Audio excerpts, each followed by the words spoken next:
दोस्तों नमस्कार। मैं डॉक्टर श्याम गुलो फिर से एक बार आपका ट्रेनिंग सेशन में स्वागत करता हूं।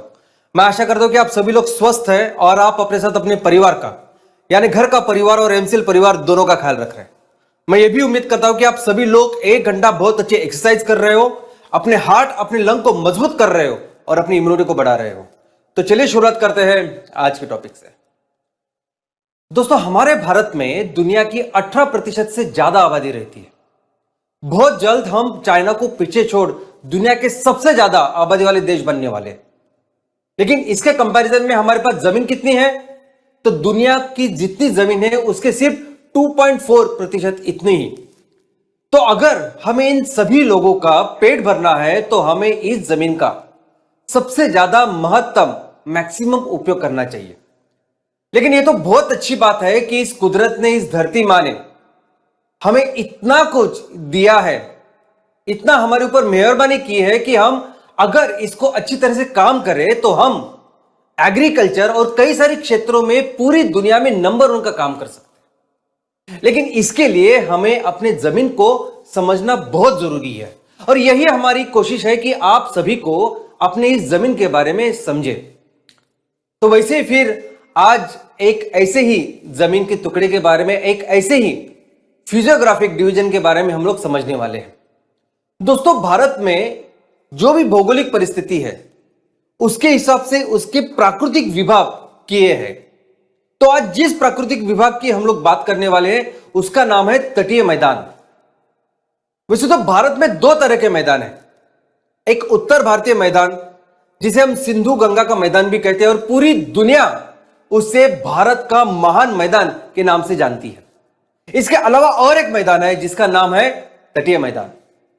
दोस्तों हमारा जो भारत है, हमारा भारत अगर आप उत्तर भारतीय मैदान छोड़ के नीचे देखें तो पूरा एक पेनिनसुलर भारत है।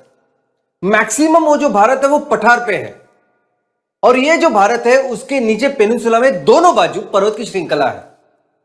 एक उत्तर पर्वतीय पूर्व पर्वतीय श्रृंखला और पश्चिम पर्वतीय श्रृंखला, जिसे हम पश्चिम घाट और पूर्व घाट ऐसे भी कहते हैं।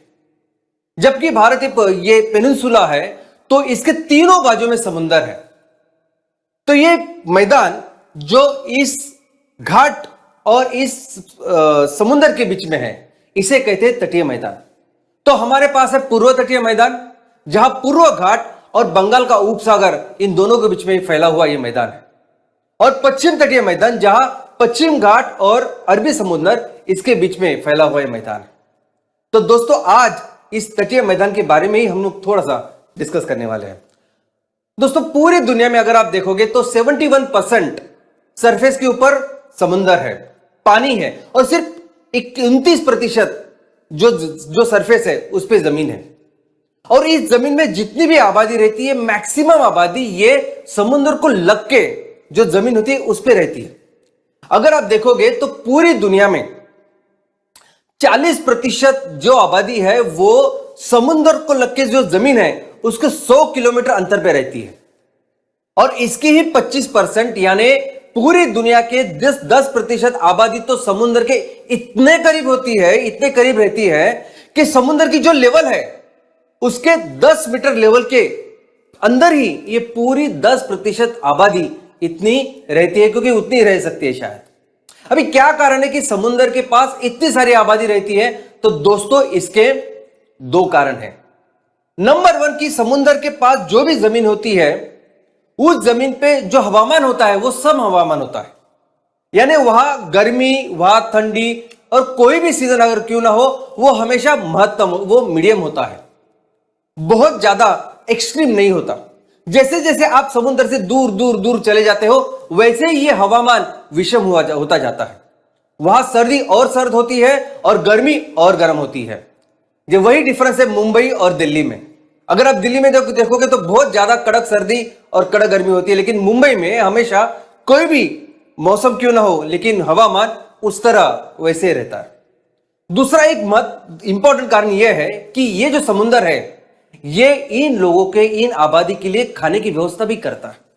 हमने देखा कि पूरी दुनिया में जहां से संस्कृति चालू हुई मनुष्य ने वहां रहना चालू किया जहां उसके खाने का इंतजाम हुआ। सबसे पहले थी एग्रीकल्चर, खेती। तो जहां पानी की पानी थी, जहां अच्छी उपजाऊ जमीन थी, और जैसे ही मनुष्य को पता चला कि यहां मैं अपने खाने की चीजें बना सकता हूं, खेती कर सकता हूं, उसने शिकार करना छोड़ दिया और एक जगह पर रह के वो बस्ती करने लगा, गांव बसने लगे, नगर बसने लगे। वैसे ही अगर समुद्र की मैं बात करूं तो समुद्र में उपजत नैसर्गिक ऐसी व्यवस्था है और वो है मछली। दोस्तों, पूरी दुनिया के लिए ये मछली एक बहुत अच्छा इंपॉर्टेंट फूड है। पूरी दुनिया में जितनी भी आबादी है 37% जो लोग हैं वो कोस्टल कम्युनिटीज कहलाते हैं। इसका मतलब ये सभी लोग, इनकी आर्थिक और सामाजिक जो व्यवस्था है ये समुद्र से बनी हुई होती है।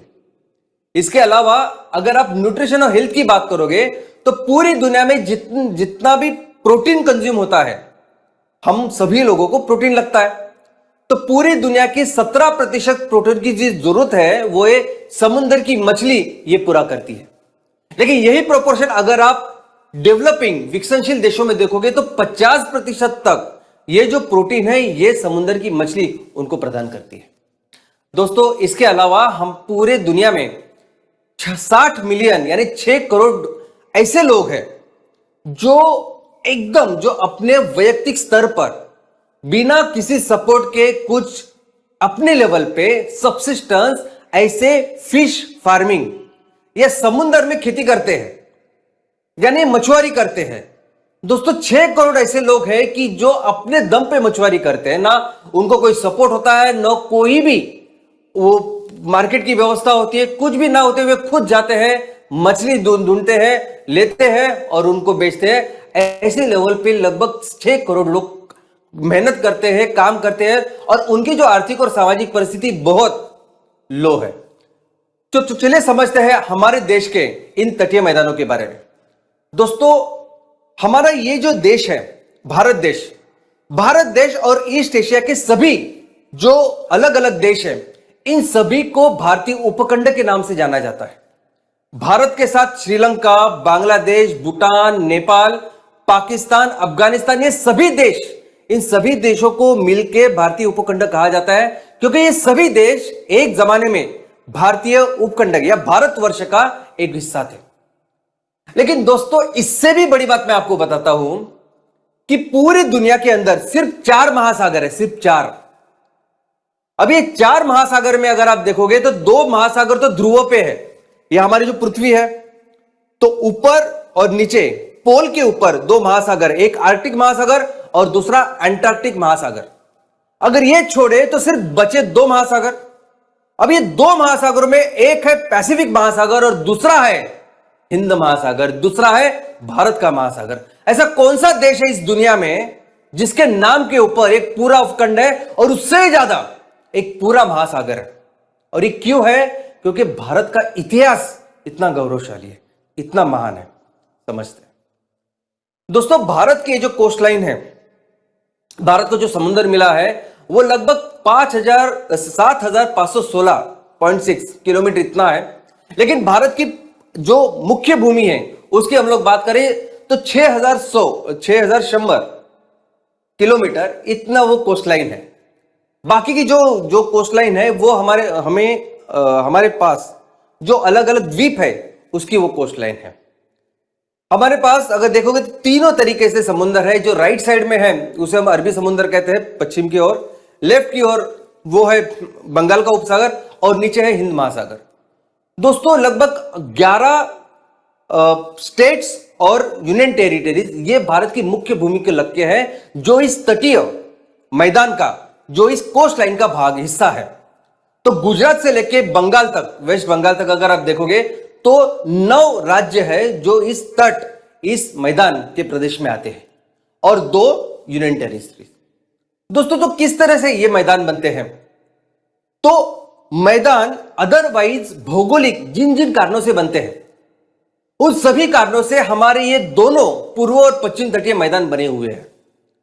हमने देखा कि ये पूरी जो भूमि है, ये पूरी जो पृथ्वी है, उसके अंदर बहुत सारे बड़े बड़े प्लेट्स हैं जिसे हम टेक्टोनिक प्लेट्स कहते हैं। और ये वो प्लेट है जिनके बीच में हमेशा कुछ ना कुछ मूवमेंट होती रहती है और इस मूवमेंट के कारण अब ऊपर की जो भौगोलिक रचना है वो तैयार होती है। हमने देखा कि कैसे इस 2 प्लेट से उनके बीच में जब मूवमेंट होती है तो हिमालय जैसा पर्वत भी तैयार होता है। हमने देखा कि कैसे ये दो प्लेट जब आपस में मूवमेंट करती है तो उनके कारण मैदान भी तैयार होता है, उनके कारण पठार भी तैयार होता है। तो हमारा ये जो देश है, इस देश में जो ये दो तटीय मैदाने हैं वो इन टेक्टोनिक मूवमेंट के कारण भी बनी है। सबसे पहले ये मैदान बने हुए हैं डिपोजिशन की वजह से। हमने देखा कि पूरी दुनिया में और उत्तर भारतीय मैदान भी कैसे बने, तो हिमालय से जो भी नदियां निकली उन नदियों ने अपने साथ बहुत सारी मिट्टी, बहुत सारा सेडिमेंट लाया और उसकी वजह से ये पूरे जो उत्तर भारतीय मैदान है वो बने। ठीक उसी तरह हमारे इस पेनिनसुलर भारत में वेस्ट कोस्ट से यानी पश्चिम में जो हमारा घाट है वहां से बहुत सारी नदियां निकलती है जो अपने साथ बहुत सारा सेडिमेंट, बहुत सारी मिट्टी लेके आती है और उन्होंने पूर्व तटीय पूरा मैदान ऐसा बनाया है। उसके अलावा हमारा ये मैदान बना हुआ घर्षण से भी है। अगर आप पश्चिमी तट की रचना देखोगे तो वहां की नदियां भी निकलती है पश्चिम घाट से ही, वेस्टर्न घाट से ही, और एकदम थोड़े से ही अंतर पे जाके मिलती है अरबी महासागर से। अरबी समुद्र से जब मिलती है तब इतनी कम लेंथ होती है कि वो डिपोजिशन वगैरह वो सेडिमेंट या मिट्टी वगैरह कुछ नहीं लाती, लाने के बजाय ज्यादा ज्यादा घर्षण करती है और इस तरह से उसका प्लेन तैयार हुआ है। इसके अलावा हमारा ये प्लेन टेक्टोनिक मूवमेंट के कारण भी बना हुआ है। दोस्तों, हमारा ये जो प्लेन शुरुआत में जैसे था और आज जैसे है, इसमें एक बहुत बड़ा इवोल्यूशन हुआ है। तो अगर आपका ये जो मैदान, जो तटीय मैदान है, इस मैदान के ऊपर कौन ज्यादा काम करता है, कौन ज्यादा हावी होता है? अगर नदी अच्छा काम करती है, नदी ज्यादा सेडिमेंट लाती है, सबसे ज्यादा मिट्टी लाती है, तो वो अपना ये जो तटीय मैदान है वो बहुत उजला, बहुत फर्टाइल ऐसा मैदान या ऐसी खेती की योग्य जमीन तैयार करती है। लेकिन अगर समुद्र ज्यादा हावी है तो वहां ज्यादा बड़े बड़े इश्यूरीज या खड़ियां तैयार होती है। इसके अलावा अगर आप देखोगे तो टेक्टोनिक मूवमेंट्स के कारण भी हमारे यहां ये जो पर्वतीय मैदान है ये बहुत बड़ी मात्रा में अफेक्ट हुए हैं। दोस्तों, जब भी कुछ समुद्र से लग की जो जमीन है वो ऊपर आती है समुद्र से, उसे हम कहते हैं एमरजेंट।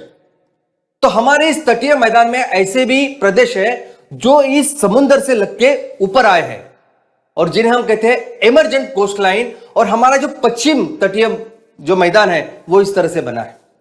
इसके अलावा जब आपका ये आपकी जमीन है जो समुद्र के अंदर खिसक जाती है उसे कहते हैं सबमर्ज। तो ऐसे सबमर्ज हुए तटीय मैदान भी भारत के पास है और वो सभी पूर्व तटीय मैदान में है। दोस्तों, ये सभी चीजें, ज्योग्राफिकल चीजें, नदियों का काम, घर्षण, इन सभी के वजह से ये पूरे जो तटीय मैदान है, ये जो पूरे प्रदेश है, उनकी जियोलॉजिकल परिस्थिति भी बदलती है। कैसी मिट्टी होगी, कितनी उपजाऊ होगी, क्या पत्थर होंगे, किस तरह के वेजिटेशन इसमें आएंगे, क्या हम लोग कर सकते हैं, ये पूरा इस पे डिपेंड होता है। तो चलिए शुरुआत करते हैं हमारे इस तटीय मैदान की। जैसा हमने देखा कि दो तटीय मैदान है, एक पूर्व तटीय मैदान और पश्चिम तटीय मैदान। शुरुआत करते हैं पूर्व तटीय मैदान से। तो सबसे पहले देखें कि पूर्व तटीय मैदान ये जो बना हुआ है ये इन 4 राज्यों से बना हुआ है। ये ऊपर वेस्ट बंगाल से शुरू होकर नीचे तमिलनाडु तक ये तटीय मैदान है। वेस्ट बंगाल, ओडिशा, आंध्र प्रदेश और तमिलनाडु, ये 4 जो स्टेट्स है वो इसमें आते हैं। इसके अलावा पौंडीचेरी करके जो हमारा यूनियन टेरिटरीज है, केंद्र शासित प्रदेश है, वो भी इसमें आता है। दोस्तों, ये जो प्रदेश है इसकी अगर आप चौड़ाई देखोगे तो 100 किलोमीटर से लेकर 120 किलोमीटर ऐसी इसकी चौड़ाई है। मैक्सिमम टाइम पे अगर एवरेज भी आप लेंगे तो 100 के ऊपर ये इतना चौड़ा है। दोस्तों, एक ऐसा मैदान है कि सोचिए कि ऑलमोस्ट 1600 किलोमीटर लंबा और 100 से 125 किलोमीटर चौड़ा इतना बड़ा जबरदस्त प्लेन इस पूर्व तटीय मैदानों में बना हुआ है। हमने देखा कि किस तरह से पूर्व भारतीय मैदान में तो हिमालय से बहुत बड़ी बड़ी नदियां आई, गंगा, ब्रह्मपुत्र और सिंधु, और उन्होंने दुनिया का सबसे फर्टाइल प्लेन बनाया। जो सबसे फर्टाइल है इसलिए तो पूरी दुनिया इसका महान मैदान कहती है, भारत का महान मैदान। दोस्तों, वैसे ही महान तटीय मैदान बना हुआ है। जैसे हमने देखा कि ऊपर ये जो बड़ी बड़ी नदियां हैं, इस गंगा सिंधु, उसी तरह से बहुत बड़ी बड़ी लंबी लंबी नदियां हमारे इस पेनिनसुलर रीजन में भी है। ये नदियां इस वेस्ट कोस्ट से निकलती है और बंगाल के उपसागर उसको जाके मिलती है। इसमें गोदावरी, ब्राह्मणी, इसमें कृष्णा, कावेरी, ये सभी ऐसी नदियां हैं जो बहुत लंबा सफर, और सिर्फ वो ही नहीं तो उनकी कई सारी उपनदियां हैं, वो सभी मिलके ये लंबा सफर तय करते हैं और अपने साथ बहुत सारा सेडिमेंट, बहुत सारी मिट्टी लेके आती है और उन्होंने लाके ये पूरा जो प्रदेश है ये उपजाऊ किया है। दोस्तों, इस तरह से हमने इस पूरे नदियों का जो परिणाम इस तट के ऊपर, मैदान के ऊपर देखा। अभी इस मैदान के भी अलग अलग विभाजन होते हैं। तो हमारे इस पूर्व तटीय मैदान के 3 विभाजन हैं। सबसे ऊपर है उत्कल प्लेन या उत्कल कोस्ट, दूसरा है आंध्र का कोस्ट और तीसरा है कोरोमंडल कोस्ट। तो शुरुआत करते हैं उत्कल कोस्ट से।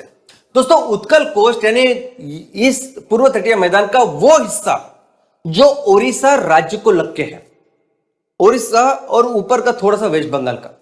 दोस्तों, आपने सुना होगा कि जन गण मन जो हमारा राष्ट्रगीत है उसमें एक पंक्ति है जिसमें से लिखा है कि द्राविड़ उत्कल बंग, जिसमें हर राज्य के बारे में लिखा गया है। तो उत्कल, तो ये उत्कल है। उत्कल का अगर आप लिटरल मीनिंग लेंगे तो उत्कल का मीनिंग, उत्कल का अर्थ है कला और हस्तकला में सबसे ऊंचे लेवल पे जो भूमि है उसे कहते हैं उत्कल। और दोस्तों, ये उड़ीसा, ये पूरा प्रदेश, यानी मैं तो कहूंगा ये उड़ीसा नहीं तो पूरा उड़ीसा और नीचे पूर्व तटीय मैदान और ये पूरे लग के जो रीजन्स है, ये अपने इतिहास में कला और हस्तकला में पूरी दुनिया में मशहूर है, मशहूर थे। इसके वजह से नंबर 1 पूरी दुनिया में फैले हुए ऐसे प्रदेश है। तो सबसे पहला ये जो प्रदेश है इसे हम कहेंगे उत्कल।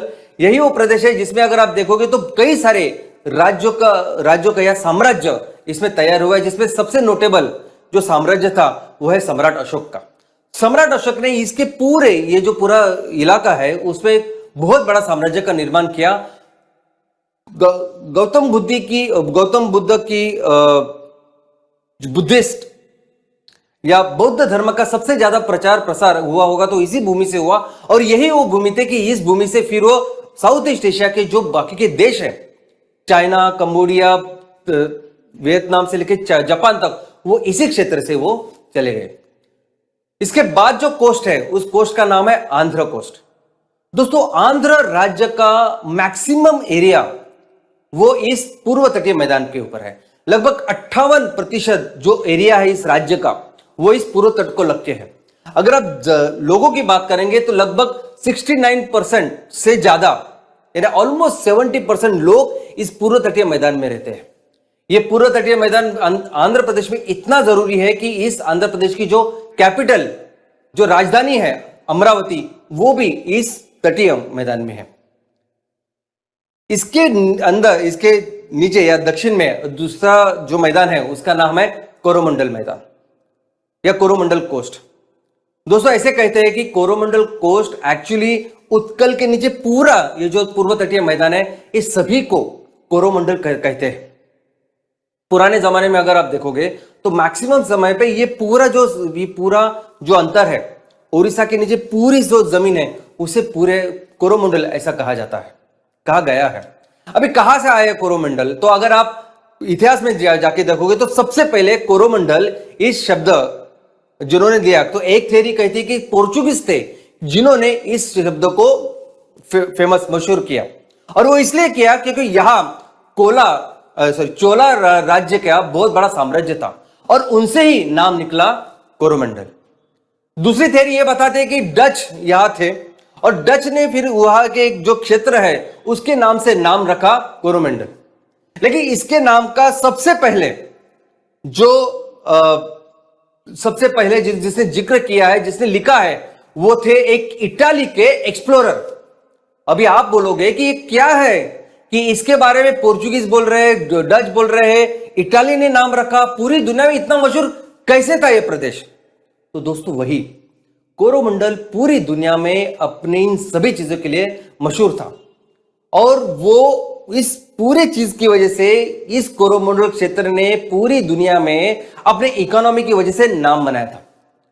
कोरोमंडल की इकोनॉमी इतनी विकसित थी, इतनी विकसित थी, इतनी विकसित थी कि पूरे दुनिया के देश यहां आना चाहते थे और उनके साथ बिजनेस करना चाहते थे।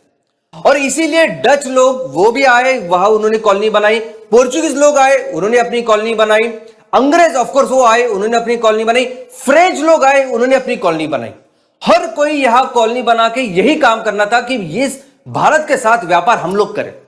भारत ये जो काम कर रहा है उसका पूरा माल लेके हम लोगों तक, कस्टमर तक पहुंचाए, क्योंकि पूरे दुनिया में सभी कस्टमर्स में ये माल, ये चीजें बहुत बहुत ज्यादा मशहूर थी। दोस्तों, अंग्रेज 1947 में चले गए, यानी ये सभी लोग कॉलोनीज आए, सभी लोगों ने कॉलोनी बनाई, सभी लोग व्यापार करना चाहते थे भारत के साथ। हमने देखा कि अंग्रेजों ने बाजी मारी, बाकी के लोग थोड़े से पीछे रह गए और अंग्रेजों ने 1947 तक यहां राज किया। लेकिन फ्रेंच अगर आप देखोगे तो फ्रेंच 1954 तक यहां थे, यानी अंग्रेज चले जाने के बाद भी फ्रेंच यहां थे। आज भी अगर आप पौंडीचेरी में जाओगे तो पौंडीचेरी में लगभग सभी स्कूलों में फ्रेंच सिखाया जाता है। वहां आधे से ज्यादा लोग फ्रेंच बोलते हैं और वहां उनका कनेक्शन है फ्रेंच लोग के साथ। तो शतकों से लोग यहां बिजनेस हमारे इस कोरोमंडल क्षेत्र में करते आए हैं। दोस्तों, इतना ही नहीं, थाईलैंड में अगर आप देखोगे तो भारतीय संस्कृति का बहुत बड़ा प्रभाव है। ये गणपति की बहुत विशाल विशाल मूर्तियां तो है, लेकिन उनके करेंसी के ऊपर, उनके नोट के ऊपर गणपति का चित्र है। वहां थाईलैंड में अगर आप बैंकॉक एयरपोर्ट पे जाओगे तो वहां बहुत बड़ा आपको वो समुद्र मंथन की बहुत बड़ी प्रतिमा आपको, स्कल्पचर आपको दिखाई देगा। और अगर आप इसकी रचना देखोगे, इसका तरीका देखो, इसके आर्ट देखोगे तो आपको पता चलेगा कि ये सब हमारा जो साउथ इंडिया है उससे प्रभावित है। तो थाई में जो कुछ कल्चर था, जो कुछ गया, भारत का जो इन्फ्लुएंस बना, वो बना सिर्फ और सिर्फ इस कोरोमंडल की वजह से। दोस्तों, मैं आपको बता दूं कि चाइना में कुछ चीजें बहुत मशहूर है, जिनको बोलते हैं चाइनीज लैकर गुड्स। अभी जो आप देख रहे हैं ये है चाइनीज लैकर गुड्स। अब ये जो चाइनीज लैकर जो आप देख रहे हैं, इसमें क्या होता है कि चाइना में बहुत उनके कई सारी चीजें, यानी उनका फर्नीचर हो, उनके कटलरी हो, बाकी कुछ चीजें, इन चीजों के ऊपर एक कुछ कलाकुसर होती है, हस्तकला होती है। और ये हस्तकला, ये कलाकुसर जो है वो एक मटेरियल है जिसे हम लाख कहते हैं। लाख आपको पता होगा।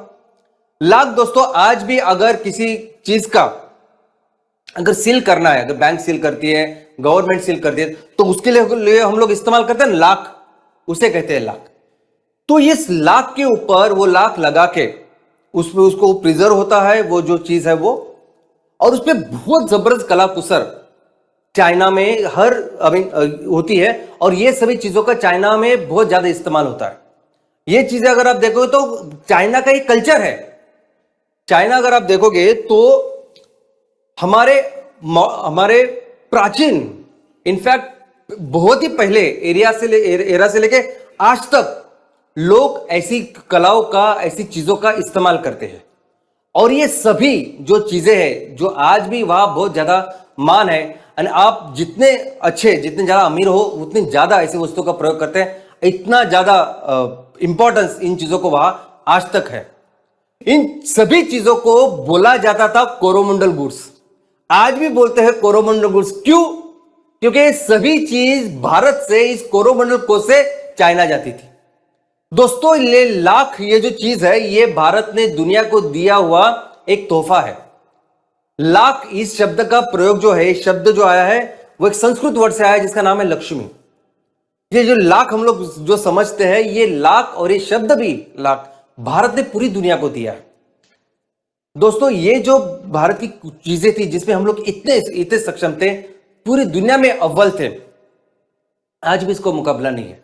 आज भी अगर देखोगे आप हमारा भारत का और चाइना का व्यापार देखोगे तो चाइना भले ही हमें बहुत ज्यादा माल देते होंगे, लेकिन कुछ चीज जैसे कि चाइना सिर्फ हमसे ही लेता है। हम जितने भी चीजें चाइना को देते हैं, 60% चीजें होती है, ये 60% चीजें होती है हस्तकला की, जो चाइना के पास क्या है, पूरी दुनिया के पास कोई ऑप्शन ही नहीं है।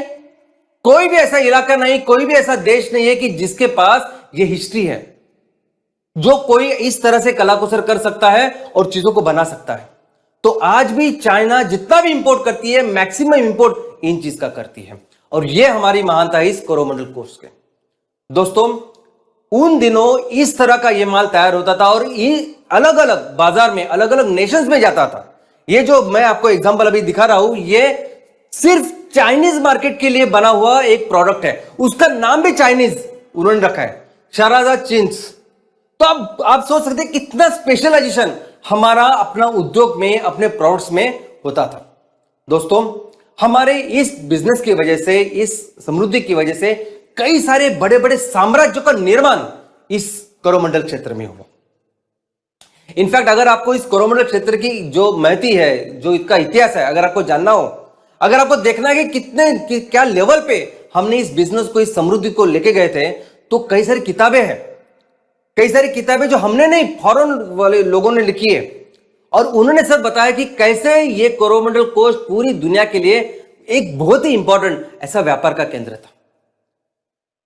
और ये इतना ही नहीं, ये कोरोमंडल वर्ड पूरी दुनिया में जहां जहां फैला है, आप कहीं भी अगर कोरोमंडल ये शब्द आपको सुनाई देता है, सामने दिखाई देता है, तो 100% समझ लेना कि इसकी जो उत्पत्ति है वो भारत से हुई है। आज भी अगर ऑस्ट्रेलिया में, साउथ ऑस्ट्रेलिया में कोरोमंडल वैली है, तो वो है भारत की वजह से। आज भी अगर न्यूजीलैंड में कोरोमंडल पेनिनसुला है, तो उसकी भी उत्पत्ति है भारत की वजह से। दोस्तों, लेकिन इसी कोरोमंडल क्षेत्र में, इसी पूर्व तटीय मैदान में 2004 में दुनिया के इतिहास की सबसे बड़ी सुनामी आई थी। वो सुनामी इतनी बड़ी थी कि इतना बड़ा हादसा पूरी दुनिया की हिस्ट्री में कभी नहीं हुआ। भारत और इंडोनेशिया, इन दोनों को मिलकर लगभग 2,30,000 लोग से भी ज्यादा लोग उसमें मारे गए थे। तो चलिए देखते हैं हमारे वेस्टर्न कोस्टल प्लेन के बारे में, पश्चिम तटीय मैदान। अब ये पश्चिम तटीय मैदान में अगर आप देखोगे तो लगभग 5 राज्य हैं जो इसमें आते हैं: गुजरात, महाराष्ट्र, गोवा, कर्नाटक और केरला। अब इन 5 राज्यों से मिलके ये जो पूरा मैदान बना हुआ है, इसकी विड्थ अगर आप देखोगे तो इसकी विड्थ पूर्व तटीय मैदान से के मुकाबले बहुत कम है। यानी मैक्सिमम जगह पे तो सिर्फ 10 किलोमीटर से 25 किलोमीटर ही है। सिर्फ केरला ऐसा प्रदेश है कि जहां वो थोड़ा सा बड़ा है, जो 80 किलोमीटर तक कहीं जाता है। तो मैक्सिमम जगह पे ये जो पूरा मैदान है, ये पूरा बहुत छोटा ऐसा मैदान है। दोस्तों, इसमें इस मैदान में भी बहुत सारी नदियां बहती है। हमने देखा कि कैसे पूर्व तटीय मैदान में बहुत सारी नदियां बहती है, वैसे पश्चिम तटीय मैदान में भी बहुत सारी नदियां बहती है। ये नदियां अभी पश्चिम घाट से निकलती है और अरबी जो समुंदर है उसको जाके मिलती है। लेकिन इसकी जो लेंथ होती है, ये सफर बहुत छोटा सा होता है, तो ये ना कोई मिट्टी का निर्माण करती है, ना कोई सेडिमेंट्स लाती है और जमीन के ऊपर कुछ प्रभाव करती है। उल्टा ये घर्षण ज्यादा करती है, और इसी की वजह से ये पूरा प्रदेश अगर आप देखोगे तो इस पूरे प्रदेश, ये पथरीला ऐसा प्रदेश है। इसमें ज्यादा पत्थर, रॉक्स ऐसे नजर आते हैं, और इसीलिए इसकी जियोलॉजी भी वैसी है। इसकी जियोलॉजी भी अगर आप देखोगे तो इसमें मिट्टी बहुत कम है। तो एक तरफ हमने देखे कि बहुत ज्यादा उपजाऊ, बहुत ज्यादा फर्टाइल सी जमीन है, और यहां वेस्टर्न पार्ट में जो जमीन है उसमें बहुत पत्थर ज्यादा है, मिट्टी कम है। लेकिन दोनों में क्लाइमेट बहुत अच्छा है। क्लाइमेट अगर आप देखोगे तो दोनों में बहुत ज्यादा बारिश ऐसी होती है। दोस्तों, ये जो एग्रीकल्चर है वेस्टर्न प्लेन में, ये प्लेन भी इससे प्रभावित है। जैसे हमने देखा कि पूर्व तटीय मैदान में बहुत ज्यादा अच्छी तरह से हम लोग खेती कर सकते हैं, बड़ा मैदान भी है। यहां मैदान भी छोटा है, 10 से 25 किलोमीटर सिर्फ विड्थ के, और जमीन भी वहां सिर्फ और सिर्फ पथराली है। इसलिए अगर आप देखोगे तो यहां ज्यादा होता है हॉर्टिकल्चर। यहां फलों के ज्यादा उत्पादन होते हैं, जैसे आम है, कैशू है, ये सब होता है। शुरुआत करते हैं पहले मैदान से, जिसका नाम है कच्छ और काठियावाड़ का मैदान। दोस्तों, गुजरात स्टेट में इस पश्चिम तटीय मैदान की शुरुआत होती है, और शुरुआत होती है इन कच्छ और काठियावाड़ मैदान से। दोस्तों, ऐसा मैदान है कि जो बना हुआ है 2 आखातों के बीच में। जब हमने पेनिनसुला देखा, पेनिनसुला में क्या होता है कि जमीन का एक भाग होता है, टुकड़ा होता है, जो समुद्र में जाता है। तीनों ओर समुद्र होता है, पानी होता है, और बीच में होती है जमीन। उसके एग्जैक्टली अपोजिट अगर कुछ है तो वह है आकाश, जिसमें समुद्र बीच में चला जाता है और तीनों बाजू होती है जमीन। ऐसे हमारे भारत का सबसे बड़ा आखात अगर कुछ है तो वह कच्छ का आखात और दूसरा है खंबात का आखात। और कच्छ और खंबात में यह जो पूरा प्रदेश है इसे हम काठियावाड़ का प्रदेश या मैदान ऐसा कहते हैं। दोस्तों वैसे देखा जाए तो पश्चिमी जो घाट है वो घाट याद नहीं होते। यह ऐसा प्रदेश है, यह अकेला ऐसा प्रदेश है पूर्व और पश्चिम घाट पूरे तटीय मैदान के बीच में कि जहां पानी और बारिश भी बहुत कम है। बाकी सभी जगह अगर देखोगे तो बहुत अच्छी बारिश है, लेकिन इस पे बारिश बहुत कम है। इसके ऊपर नॉर्थ में अगर आप देखोगे तो ऐसी जमीन है कि एक तो पानी तो कमी है लेकिन सॉल्ट बहुत ज्यादा है और उसे ग्रेट रान ऐसे कहते हैं। लेकिन वैसे ही छोटा रान ऐसी इस तट को लग के है। इस यहां भी अगर वेस्ट कोस्ट नहीं है लेकिन कुछ पर्वत है, पर्वत की श्रृंखला है और वहां एक गिरनार पर्वत जो सबसे लंबा, ये सबसे ऊंचा ऐसा पर्वत इसमें पाया जाता है। दोस्तों ये जो पूरा प्रदेश है ये नीचे तापी और नर्मदा वहां तक है। तापी और नर्मदा के नीचे अगर आप जाओगे तो वहां है गुजरात कोस्टल प्लेन और वहीं से फिर शुरुआत होती है वेस्टर्न घाट की भी, पश्चिमी घाट की भी। दोस्तों तापी और नर्मदा ये दो बहुत बड़ी नदियां हैं जो वेस्ट की ओर बहती है, अरबी समुद्र को जाके मिलती है। तो हमने देखा कि जिस तरह से पूर्व तटीय मैदान पे बहुत बड़ी बड़ी नदियां हैं, वैसे पश्चिमी तट पर बहुत बड़ी बड़ी नदियां नहीं है, लेकिन सिर्फ ये दो का एक्सेप्शन है। तापी और नर्मदा इतनी बड़ी नदी है कि जो अपने साथ भी बहुत सारा सेडिमेंट लेके आती है, बहुत सारी मिट्टी लेके आती है और उसने गुजरात की ये भूमि जो तापी के नीचे है उसको वैसे ही उपजाऊ बनाया है जैसे पूर्व तटीय मैदान। तो इसलिए हम लोग देख सकते हैं कि इस जमीन के ऊपर, इस भूमि के ऊपर भी बहुत अच्छी खेती बहुत सालों से होती है। इसके अलावा अगर हम लोग नीचे आएंगे तो फिर शुरू होता है कोकण। महाराष्ट्र और गोवा के क्षेत्र राज्य में ये जो तटीय मैदान है जो पश्चिमी घाट को लग के है, ये दो राज्य के मैदान को कहते हैं कोकण। दोस्तों ये जो कोकण है ये इसकी अगर विड्थ अगर आप देखो तो बहुत कम है, जैसे मैंने बताया 10 से 25 किलोमीटर है। और ये पूरे रीजन में अगर आप नदियां देखोगे तो नदियां बहुत छोटी छोटी है, बहुत सारी हो सकती है, लेकिन इतनी छोटी छोटी नदियां कि उसका इस खेती के लिए खूब ज्यादा उपयोग नहीं होता, अच्छी मिट्टी वो नहीं लाती, तो ज्यादा से ज्यादा यहां इस जमीन के ऊपर होते हैं पत्थर। लेकिन एक बहुत इंपॉर्टेंट फीचर इसका यह है कि इसमें मिनरल बहुत ज्यादा पाए जाते हैं। दोस्तों हमें पता है कि हमें जितना भी क्रूड ऑयल लगता है 80% से ज्यादा, लेकिन ऑलमोस्ट 82% ऑफ क्रूड ऑयल हम लोग इंपोर्ट करते हैं बाहर से। तो इसका मतलब है 18 से 20% जो क्रूड ऑयल वो हम लोग बनाते हैं। तो जो हम लोग बनाते हैं, जो सबसे बड़ा जो सोर्स है जहां से ये क्रूड ऑयल भारत को मिलता है, वो सोर्स इस कोकण के नजदीक है। मुंबई के नजदीक एक बॉम्बे हाई करके एक जगह है जो 170 किलोमीटर समुद्र में है और ये वो जगह है जहां से सबसे ज्यादा ओएनजीसी को इस क्रूड ऑयल और नेचुरल गैस मिलता है।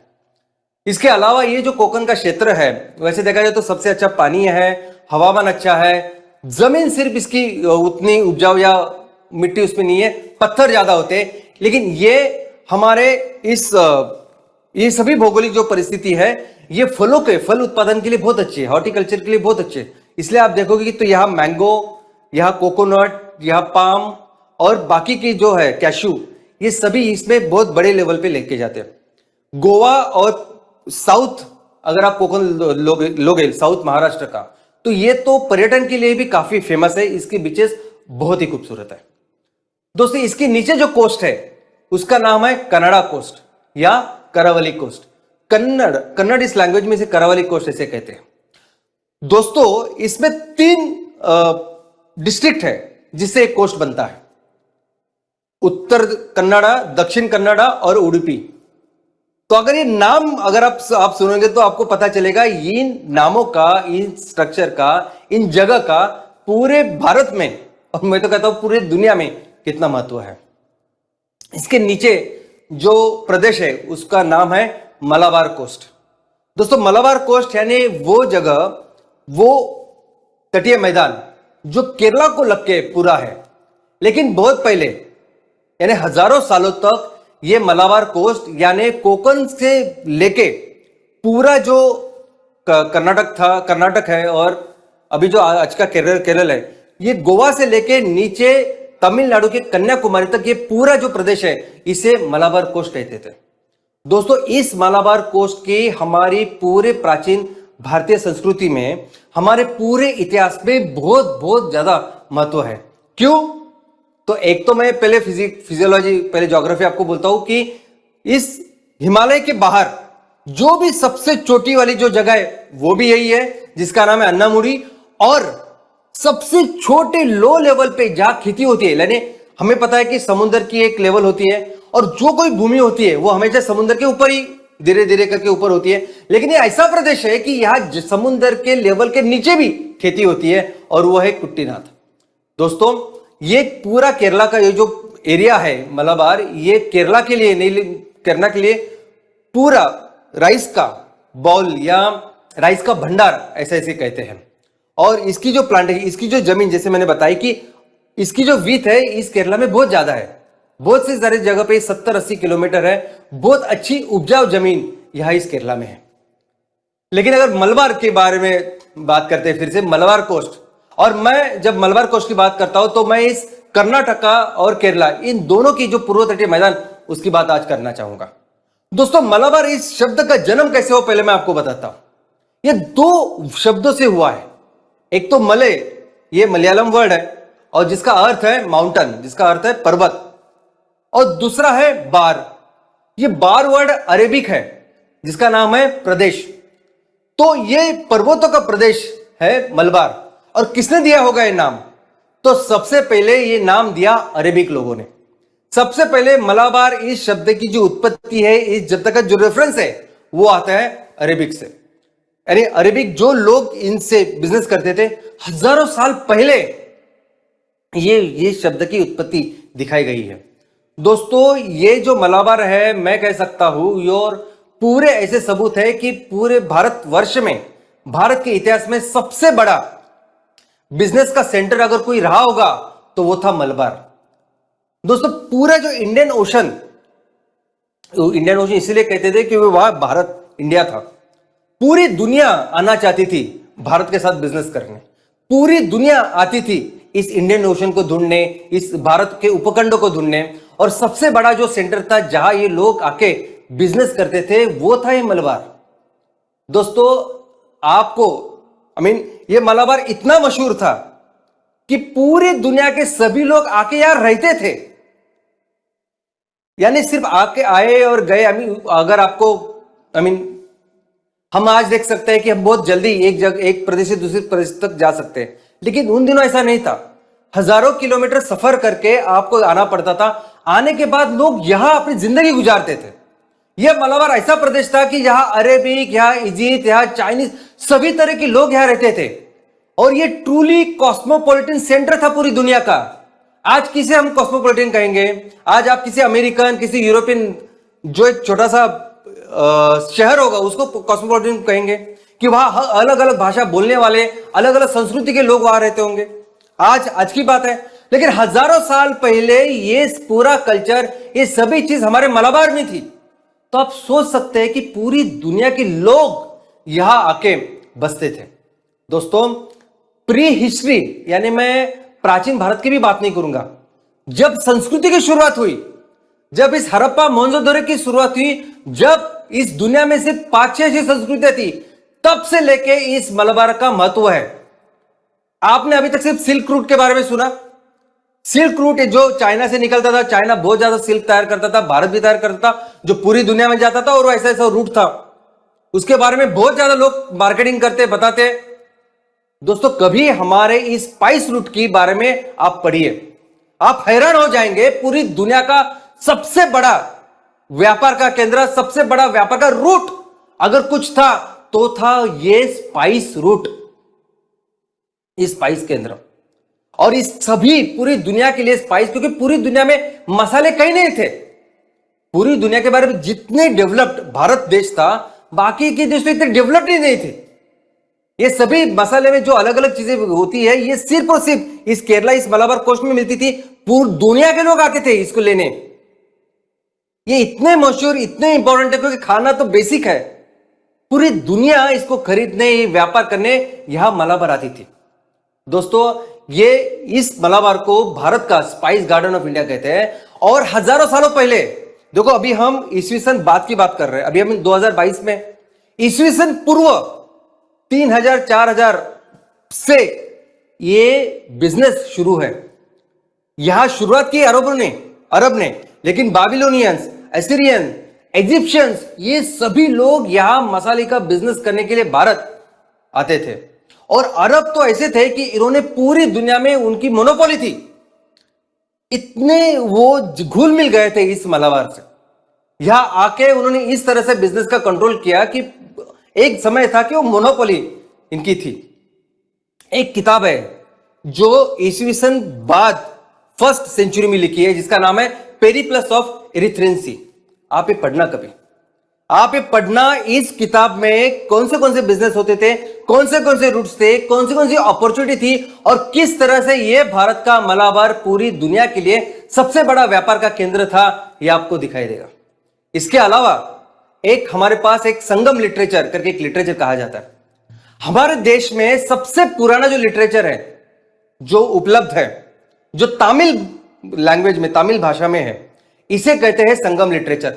उस लिटरेचर में यह कहा गया है कि भारत के जो मसाले लाने के लिए इजिप्ट से भर के सोना, पूरा सोना भर के जहाजें आते थी और वो मसाले लेके जाते थे। क्या आप बिलीव करेंगे?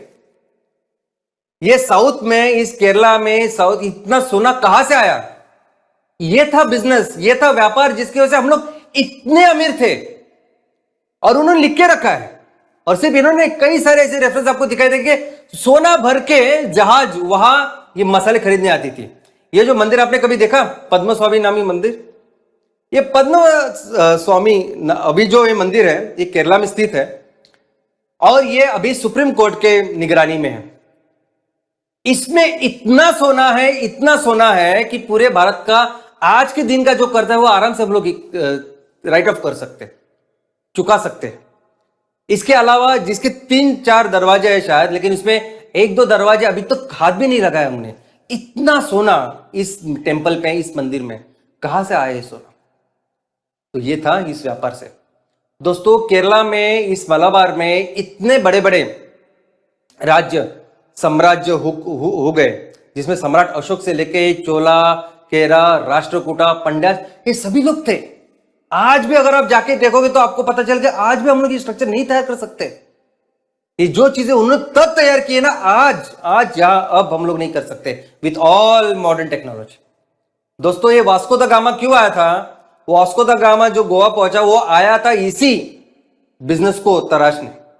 वो यही आया, उसने आने के बाद अभी तक जो मलाबार में एक प्लेस है जिसका नाम है कोझिकोड, वो कोझिकोड उन दिनों इस मलाबार का कैपिटल हुआ करता था।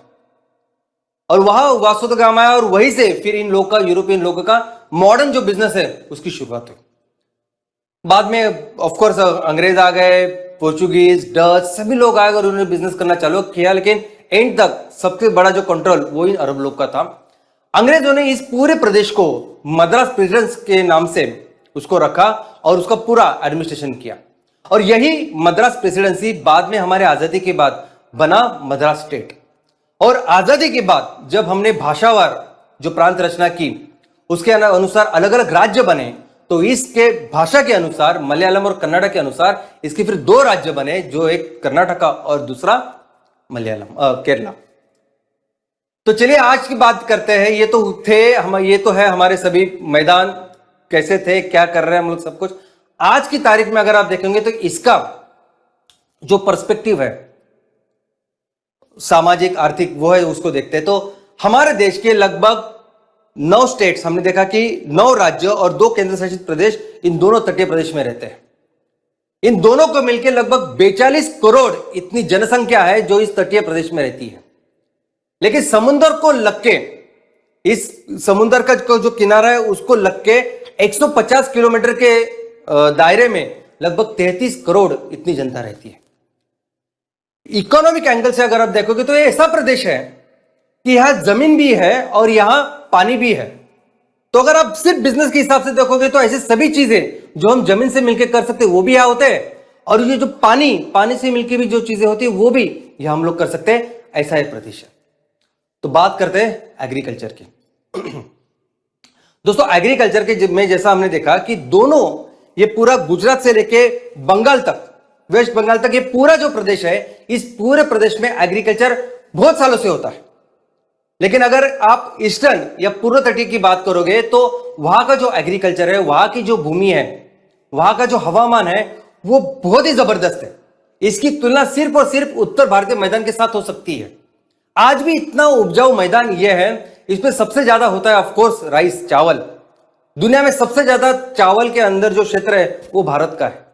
दुनिया में सबसे ज्यादा चावल करने वाले क्रमांक के ऊपर हम लोग, हमारा दूसरा क्रमांक है यह होता है। लेकिन इसके अलावा ये कोकोनट, पल्सेस और बाकी बहुत सारी चीजें यहां होता है। और पूर्व तटीय में ये जो इकोनॉमी है, ये जो अर्थव्यवस्था है खेती को लेके, ये बहुत बेहतर है।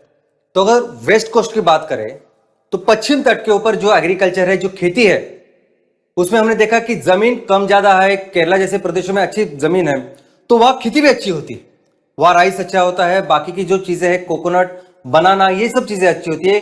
लेकिन बहुत सारा जो क्षेत्र है, जैसा हमने देखा कोकन में और नीचे कर्नाटक में भी बहुत सारा क्षेत्र है जो पथरीला है, और वहां हॉर्टिकल्चर या फलोत्पादन अच्छा होता है। इसके अलावा जो दूसरा बहुत इंपॉर्टेंट ऐसा जो क्षेत्र है वो है मच्छीमारी, वो है फिश फार्मिंग, वो है समुद्र की खेती।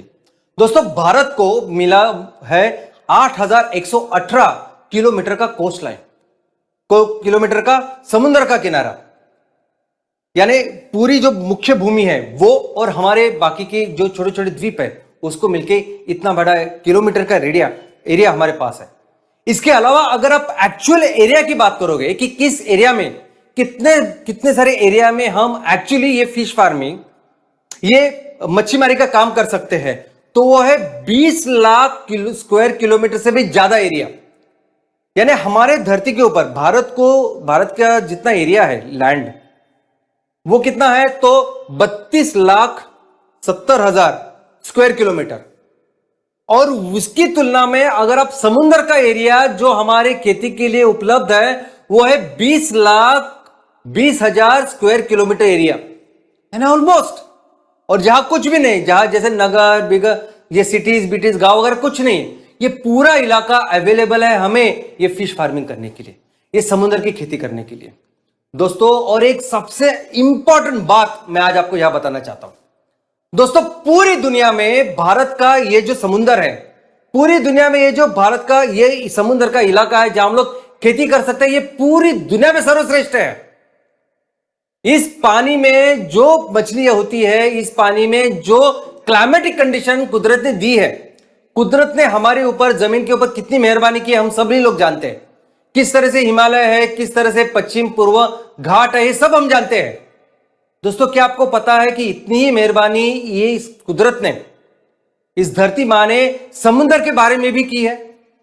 पूरे दुनिया में कहीं नहीं होता इतना ज्यादा प्लैंकटन, ये ऐसी चीज जिसके ऊपर ये सभी जो मछली है वो जिंदा रहते हैं, वो सबसे अच्छी तैयार होती है यहां। इसलिए दुनिया की सबसे अच्छी मछली तैयार होती है हमारे भारत में, और ये कहीं नहीं है। दोस्तों एक समय ऐसे था कि हम लोग जो जितनी भी मछली तैयार करते थे यहां भारत में, वो पूरी भारत के समुद्र में, वो भारत के समुद्र की सभी मछली 100% वैसे ही जापान लेता था। 100% हम लोग एक्सपोर्ट 100% सिर्फ जापान को करते थे। अभी जापान को क्या जरूरत है हमसे मछली लेने की? जापान जिसके पास हमसे मुकाबले 3 गुना समुद्र है। अगर हमारे पास 8,000 कुछ किलोमीटर का कोस्टलाइन है, जापान के पास 29,000 किलोमीटर का कोस्टलाइन है। और आज की तारीख में भी हमारे सबसे ज्यादा जो ग्राहक वो कौन है? तो नंबर 1 पे है अमेरिका, नंबर 2 पे चाइना, नंबर 3 पे यूरोपियन। ये सभी लोगों के पास खुद का समुद्र है, तो क्यों वो हमारे इस चीज के लिए इतने ज्यादा वो रेडी होते हैं, लेते हैं? इसका कारण है कि जिस तरह की खेती हम लोग यहां कर सकते हैं, जिस तरह की मछली हम लोग यहां कर सकते हैं, पूरी दुनिया में ये कहीं नहीं हो सकती। भारत आज की तारीख में दुनिया में सबसे ज्यादा मछली उत्पादन वाले करने में दूसरे स्थान पे है चाइना के बाद। लेकिन अफसोस की बात यह है कि इसमें से 2/3 यानी 2/3 जो जो उत्पादन करते हैं हम लोग वो फ्रेश वाटर यानी जो इनलैंड फिशरीज है उससे करते हैं, और सिर्फ 1/3 वो उत्पादन है जो हम इस समुद्र से करते हैं, जो समुद्र सबसे इंपॉर्टेंट हमारे लिए है। लेकिन इन सब में जो समुद्र से मछली का उत्पादन होता है उसमें सबसे नंबर 1 पे जो स्टेट सबसे अच्छा काम करता है वो है आंध्र प्रदेश। आंध्र प्रदेश ज्यादा से ज्यादा इस मछली का तैयार करता है, उसके बाद है वेस्ट बंगाल, और बाकी के राज्यों में जैसे महाराष्ट्र, गुजरात, इसमें उतना उत्पादन नहीं होता जितना होना चाहिए। और यही कारण है कि हमने 85-90 से हमने वो ब्लू रेवोल्यूशन की भी शुरुआत की है। दोस्तों पिछले साल हमने इस समुद्र की मछली बेच के, निर्यात करके ऑलमोस्ट $8 बिलियन, ऑलमोस्ट 45,000 करोड़ इतना मुनाफा किया, और ये बहुत कम है। जितना हमारा पोटेंशियल है उससे बहुत कम है। भारत सबसे ज्यादा मछली देता है, अमेरिका का number 1 is America, China, Europe और बाद में जापान। अभी एक तो ऐसा हुआ कि हमने सभी ने अभी जो काम कर रहे हैं हम लोग कुछ सालों से, इस तरह से हम इस समुद्र को गंदा करते आ रहे हैं कि इसका उत्पादन जो है, एक तो उत्पादन वैसे रहा नहीं जैसा होना चाहिए, दूसरा इसमें इतने सारे केमिकल्स, इतने सारे अनवांटेड चीजें आती है कि जापान ने उसका जो निर्यात है वो एकदम कम कर दिया। लेकिन इसका बहुत ज्यादा पोटेंशियल है, और यही जरूरत है ब्लू रेवोल्यूशन की। हमने देखा कि ग्रीन रेवोल्यूशन हुआ, व्हाइट रेवोल्यूशन हुआ, वैसे 85-90 इस पंचवार्षिक योजना में भारत ने ब्लू रेवोल्यूशन की भी शुरुआत की, और जिसका मकसद यही था कि इस समुद्र की जो मछली का उत्पादन है उससे जितना पोटेंशियल है उसको करें, क्योंकि किसी के पास इतना ऐसा पोटेंशियल है जो भारत के पास। तीसरा है पोर्ट्स। दोस्तों पूरी दुनिया में जो ट्रांसपोर्टेशन होता है मालों का, 90% जो माल का ट्रांसपोर्टेशन होता है वो समुद्र से, जहाज से होता है, तो इसलिए ये पोर्ट्स इंपॉर्टेंट है। हमने देखा कि कैसे भारत पूरी दुनिया में बहुत इंपॉर्टेंट ऐसे व्यापार के केंद्र थे। आज भी वो सभी जो पोर्ट्स उन दिनों थे, आज कुछ पोर्ट है, लेकिन आज की तारीख में भी हम लोग जो बिजनेस करते हैं, ऐसे 13 मेजर पोर्ट्स ये इन पूर्व और पश्चिम तटियों में है, और लगभग 200 से ज्यादा माइनर पोर्ट्स यहां है। इसके अलावा इन पोर्ट्स की वजह से काफी सारी शहरों का भी निर्माण हुआ है, एम्प्लॉयमेंट जनरेशन हुई है, रीजनल डेवलपमेंट हुआ है। टूरिज्म, पूरी दुनिया में जो टूरिज्म होता है तो 50% लोग बीच के ऊपर जाते हैं। बीच ये इंपॉर्टेंट टूरिज्म प्लेस है for 50% of the people. Okay, तो मैक्सिमम लोग जो घूमते हैं वो बीच, इस समुद्र के तट के ऊपर जाते हैं। तो हमारे यहां भी जो टूरिज्म की अगर हम लोग बात करें तो टूरिज्म के लिए भी ये क्षेत्र बहुत फेमस है, गोवा से लेके कन्याकुमारी से लेके कटक और भुवनेश्वर तक। दोस्तों ये जो क्षेत्र, ये वो क्षेत्र है कि जहां बहुत बड़े बड़े इंडस्ट्रियल सेंटर्स है। इसमें महत्वपूर्ण है शिप बिल्डिंग। दोस्तों भारत का नाम पूरी दुनिया में शिप बिल्डिंग में था। प्राचीन भारत से लेके हम शिप बिल्डिंग में नंबर 1 पे थे। हमारे व्यापारी, हमारे लोग यहाँ जो बड़ी बड़ी जहाज बनाते थे, वही जहाज इजिप्ट से लेके, यूरोप से लेके चाइना तक लोग इस्तेमाल करते थे।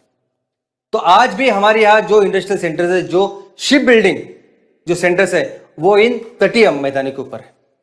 इसके अलावा कई सारी chemical industries, fertiliser industries, pharma industries, mineral industries, ये सभी इंडस्ट्रीज इस तटीय मैदानों पे है। मैक्सिमम करके ये वेस्ट साइड पे है, गुजरात, महाराष्ट्र और नीचे। ऐसी फैक्ट्रियां जिनको पानी लगता है, जैसे औष्णिक ऊर्जा केंद्र है, जैसे न्यूक्लियर रिएक्टर्स है, इन दोनों में केस में जब रिएक्टर्स को ठंडा करना होता है तो पानी बहुत सारा लगता है, और ये इसलिए ये जो ऊर्जा केंद्र है ये भी इस तट पर पाए जाते हैं। इसके अलावा ऐसी फैक्ट्रियां जिनको पोर्ट लगता है, जिनको बंदर की जरूरत होती है। अभी कुछ ऐसे उद्योग है जो 100% जो इंपोर्टेड चीजें इसके ऊपर आधारित है, जैसे हमारे पेट्रोकेमिकल के उद्योग या केंद्र, जैसे हमारी रिफाइनरीज। अभी रिफाइनरीज में हमने देखा कि 80% से ज्यादा जो क्रूड ऑयल है वो हम लोग बाहर से मंगाते हैं, तो उसकी जो रिफाइनरीज अगर आप देखोगे तो वो रिफाइनरीज इसी पोर्ट के इर्द गिर्द रहती है। मैक्सिमम पेट्रोकेमिकल की जो फैक्ट्री है वो भी जो बड़े बड़े जो बंदर है जहां ये क्रूड ऑयल आता है,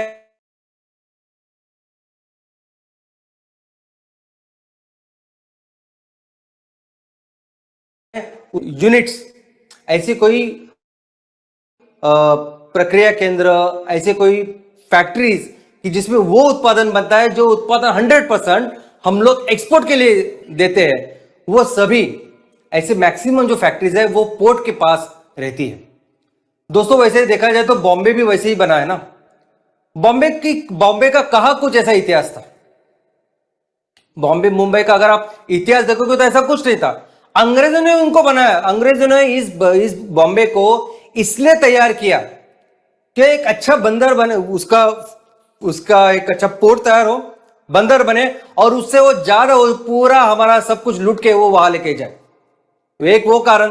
दूसरा अगर आप देखोगे तो बॉम्बे में कई सारी जो मिलें तैयार हुई, वस्त्र तैयार करने वाली फैक्ट्रीज तैयार हुई, वो इसीलिए कि जैसे ज्यादा उत्पादन बना तो वो फटाक से वो वहां अपने इंग्लैंड में लेके गए। तो वो तो वहां की बात थी, लेकिन आज भी कई सारे ऐसे यूनिट्स है जो 100% एक्सपोर्ट में है, वो मैक्सिमम ऐसे इस तटीय मैदानों में इस पोर्ट के पास है। चैलेंजेस दोस्तों, ये सभी जो तटीय मैदान है इनके सामने आज कुछ समस्याएं भी है। सबसे पहले तो मेरी नजर से जो सबसे इंपॉर्टेंट समस्या, सबसे इंपॉर्टेंट चैलेंज अगर आज हमारे सामने है तो वो है एग्रीकल्चर। दोस्तों सभी हम लोग कहते हैं ना कि इतिहास में 90% ऑफ द टाइम भारत दुनिया का सबसे शक्तिशाली, दुनिया का सबसे बड़ी इकोनॉमी था। हम दुनिया के लिए 30% से ज्यादा जीडीपी का निर्माण करते थे। किसके भरोसे पे? इस सभी करने के लिए, ये सभी गौरवशाली, ये सभी सुजलाम सुफलाम भारत जिसके बेस के ऊपर था, जिसके वजह से था, वो था एग्रीकल्चर। आज हमने देखा कि तटीय मैदान में भी ये कोरोमंडल से लेके मलबार से लेके ये सभी जो क्षेत्र हैं, उत्कल से लेके मैक्सिमम क्षेत्र, इसके लिए बड़े बड़े व्यापारिक केंद्र थे कि वहां की जो एग्रीकल्चर ये सबसे ज्यादा विकसित थी। लेकिन आज अगर आप यही चीज अगर आप कंपैरिजन करोगे, क्योंकि वही रिसोर्सेज आज भी है, लेकिन आज हमारी अर्थव्यवस्था में इस खेती का यह हाल है, इस एग्रीकल्चर का यह हाल है कि जो पूरी दुनिया का सरासरी उत्पादन है ना, एवरेज उत्पादन, उतना उत्पादन भी नहीं लेते हम। अब इस तटीय मैदान में सबसे ज्यादा जो फसल लेते हैं वो है राइस। अब इस चावल के उत्पादन के लिए सबसे ज्यादा क्षेत्र भारत के पास है, लेकिन उसकी उत्पादकता अगर आप देखोगे, प्रति हेक्टेरी, प्रति एकरी उत्पादकता में हमारा नंबर 55th है। हमारे आजू बाजू के छोटे छोटे देश भी हमसे ज्यादा उत्पादन करते हैं, हम नहीं करते। हमारा कारण यह है कि पिताजी होते हैं, उनकी जमीन होती है, बच्चे होते हैं 3, अपने अपनी जमीन लेते हैं, अलग अलग करते हैं। अभी छोटे छोटे टुकड़ों में ये खेती विभाजित हो गई है। हमारी जो होल्डिंग कैपेसिटी इतनी कम है कि कोई अच्छी तरह से ट्रैक्टर भी हमारे खेतों में नहीं कर सकता। इसके अलावा जो 100% खेती करते हैं, उनके इनपुट का क्या हाल है, वो मार्केट का क्या है, ये मुझे लगता है कि हमने कई बार डिस्कस किया है सब कुछ। और यही परिस्थिति आज हमारे इस तटीय क्षेत्रों में भी है। उसके अलावा ये दूसरा क्षेत्र मरीन, ये समुद्र की खेती। अभी मैंने बताया कि पूरी दुनिया में ऐसी परिस्थिति नहीं है जो भारत में है, और कितना पोटेंशियल है। लेकिन दुख की बात यह है कि ये जो पूरा सेक्टर है भारत में, ये फिश फार्मिंग का, ये अनऑर्गेनाइज्ड है। स्पेशली कौन सा? स्पेशली समुद्र का। इनलैंड भी हमने देखा कि 2/3, 2/3 जो माल है वो अभी इनलैंड से, फ्रेश वाटर से बनता है। लेकिन जिसका सबसे ज्यादा पोटेंशियल है, जिसका हम लोग सबसे ज्यादा उत्पादन करके आज की तारीख में जो हमारी स्ट्रेंथ है, वो सबसे ज्यादा अनऑर्गेनाइज है। मैंने आपको कहा था कि पूरी दुनिया में 6 करोड़ ऐसे लोग हैं, 6 करोड़, जो अपने लेवल पे, वैयक्तिक स्तर पे ये खेती करते हैं, ये फिश फार्मिंग या मच्छीमारी करते हैं। ये 6 करोड़ में से 4 करोड़ लोग भारत में रहते हैं, और इस 4 करोड़ में से 61% जो लोग आज की तारीख में जो मछुआरी करते हैं, आज की तारीख में जो इस प्रदेश में रहते हैं, जो हमारे तटीय मैदान में रहते हैं, वो 61% लोग बिलो पॉवर्टी लाइन है। यानी जो परिस्थिति आज हमने किसानों की देखी, उससे हो सकता है कि खराब परिस्थिति हमारे इस मछुआरों की आज है। ना कुछ इनपुट्स है, ना कोई आगे पीछे कोई सहारा है, अपने यहां से खेती करते हैं, और वो करने के बाद जो भी फसल, जो भी मछलियों लेते हैं, उस मछली को फिर कैसे वही खुद जाके बेचते हैं। वो इतना अनऑर्गेनाइज सेक्टर ये मरीन का पूरी दुनिया में कहीं नहीं है। इसलिए 6 करोड़ में से 4 करोड़ लोग हमारे देश में। दोस्तों, और ये जो समुंदर जो इतना अच्छा साबित हो सकता है पोटेंशियल, आज उस समुंदर को कचरे का डब्बा बना के रखा है हमने। इस समुंदर को लोग के इस तटीय क्षेत्र में जितने भी शहर, जितने भी नगर, जितने भी गांव है, वो सभी अपना सीवेज, टॉयलेट का वेस्ट विदाउट ट्रीटमेंट ऐसे ही समुद्र में फेंक देते हैं। एक तो हमने देखा कि हमें, हमारी जितना पॉपुलेशन है, जितना सीवेज का वेस्ट तैयार होता है, जितने प्रक्रिया केंद्र होने चाहिए इस सीवेज के ऊपर काम करने वाले, जिन्हें हम सीवेज ट्रीटमेंट प्लांट कहते हैं, ऐसी जो हमारी कैपेसिटी है वो सिर्फ 30% है, 30% है। 30% सिर्फ है हमारे पास, 70% तो है ही नहीं, किसी पास वो प्रक्रिया केंद्र ही नहीं है। लेकिन जो भी है वो भी किस तरीके से कर रहे हैं, आउटडेटेड है मैक्सिमम, कुछ नहीं फायदा उसका। और इस तरीके से आज पूरा ये जो कचरा है, पूरा ये जो सीवेज वेस्ट है, आज ऐसे ही विदाउट ट्रीटमेंट आज समुद्र में हम लोग डाल रहे हैं। उसके अलावा ये जो खेती, जैसा हमने देखा कि पूर्व तट पे बहुत अच्छी खेती होती है, पश्चिम तट पे भी होती है, इस सभी खेती में हम लोग इस्तेमाल कर रहे हैं केमिकल्स। केमिकल फर्टिलाइजर है, केमिकल इंसेक्टिसाइड है, हर जगह केमिकल्स है। और इन तटीय प्रदेशों में बहुत ज्यादा बारिश होती है। हमने देखा कि भारत में मैक्सिमम बारिश यहाँ होती है, सिर्फ वो काठियावाड़ छोड़ा तो हर जगह में अच्छी बारिश होती है मानसून की। और जब जब ये बारिश होती है, तब ये बारिश का पानी अपने साथ पूरे ये केमिकल्स लेके समुद्र में चला जाता है। यही कारण है, यही केमिकल्स का कारण है कि जिसके वजह से जापान ने हमारे से ये मछली लेना बंद किया। इतने इंसेक्टिसाइड्स, इतने कैंसर तैयार करने वाले घटक आज की तारीख में ये सब मछली में और हमारे फूड में पाए जा रहे हैं दोस्तों। और इंडस्ट्रीज, आपको क्या लगता है सभी इंडस्ट्रीज जो तटीय लेवल पे बैठी है वो सिर्फ इसीलिए कि वो पोर्ट के नजदीक है? बिल्कुल नहीं। ये सभी इंडस्ट्रीज जो हमें बड़ी बड़ी इंडस्ट्रीज दिखाई देती है ना, इनको ये समुद्र यानी बहुत बड़ी कचरे की पेटी है, जहां वो अपना लिक्विड वेस्ट ही नहीं, सॉलिड वेस्ट जो चाहिए, जो मन मानी वो उसमें डाल सकते हैं। इसलिए आप देखोगे गुजरात के वो सूरत वापी से लेके ये महाराष्ट्र का जो कोकण का रीजन है, जितने भी केमिकल प्लांट्स है, उसके क्या होता है उसका डिस्चार्ज जरा आप देखें तो आपको पता चलेगा। उनके लिए समुद्र यानी गार्बेज की पेटी है। और हमने इस तरह से इस पूरे समुद्र को खराब करके रखा है। ये केमिकल नाइट्रेट जो है ये डायरेक्ट कार्सिनोजेंस है। कई सारी जगह पे जहां अच्छे मछली तैयार होनी चाहिए, वहां ये अलगे और ऐसे न चाहे ऐसी वनस्पति तैयार होती है जिसे कहते हैं नाइट्रोजन ब्लूम, अलगे ब्लूम, और पूरे जो इकोसिस्टम है वो खराब करती है। दोस्तों, पोल्यूशन जितने भी, जैसे मैंने कहा कि 50% टूरिस्ट जो लोग हैं वो समुद्र पे जाते हैं, बीच के ऊपर जाते हैं। हमारे यहां जितना समुद्र, जितनी विविधता है, जितनी सुंदरता भारत में है, वो दुनिया में कहीं नहीं है। मैं बीच के बारे में भी बोलता हूं आपको, ये सबमर्ज और ये जो आगे जो खड़े हुए ऐसे बीच है कहीं नहीं है। लेकिन हमारे कंपैरिजन में बाजू वाले जो छोटे छोटे देश है ना, इंडोनेशिया और थाईलैंड वगैरह, वहां से ज्यादा लोग जाते हैं बीच के, सब यहां नहीं, हमारे भारत में नहीं। और उसका कारण क्या है? सबसे बड़ा कारण है कचरा। कितना कचरा, कोई सी भी जगह पे आप जाओ, आप गोवा में जाइए, कन्याकुमारी में जाइए, कटक में, कहीं भी जाइए आपको इतना सारा कचरा मिलता है। और कचरा नंबर 1 मोस्ट इंपॉर्टेंट रीजन है कि टूरिस्ट लोग यहां नहीं आते। और बायोडायवर्सिटी दोस्तों, एक बहुत अभिमान की बात यह है कि पूरी दुनिया की समुद्र की जितनी जैव विविधता है, 10% से ज्यादा जैव विविधता भारत में है, 10% से ज्यादा। और इस सभी जैव विविधता को हमने अभी बहुत खराब हम लोग कर रहे हैं। और इसीलिए है कि अभी जो टूरिज्म इंडस्ट्री है वो उसका भी उतना पोटेंशियल, उतना जितना वो आगे बढ़नी चाहिए वो नहीं है। सब कुछ खूबसूरत भगवान ने, कुदरत ने देने के बाद भी उतना नहीं है। और अगर मैं मलाबार और कोरोमंडल, जिसके बारे में मैंने इतना भर भर के आपको बोला है, उसके बारे में तो मैं बोल ही नहीं सकता, जहां हम लोग बेसिक में इतने पीछे हैं। तो क्या सोल्यूशन है दोस्तों? दोस्तों, सोल्यूशन एक ही है, बिजनेस। दूसरा सोल्यूशन ही नहीं है मुझे लगता।